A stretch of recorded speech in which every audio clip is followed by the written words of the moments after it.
po bakit 16 trillion pesos ang utang pero walang nakikita? Dapat kapag may inutang, may nakikita.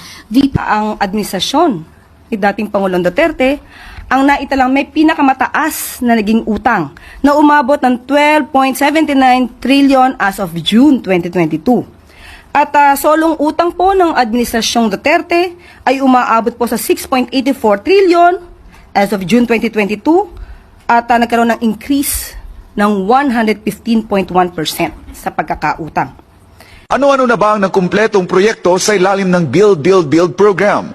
Sa kasalukuyan ay natapos na ang 212 airport projects, 446 seaport projects, 10,376 flood mitigation structures, 26,494 kilometers na mga kalsada at 5,555 na matulay sa buong bansa.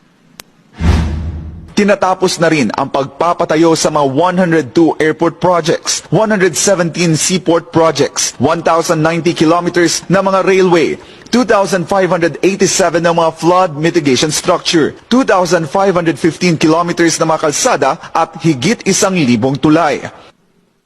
As of May 12, 2021, sa 119 na infrastructure flagship projects ng Build, Build, Build program,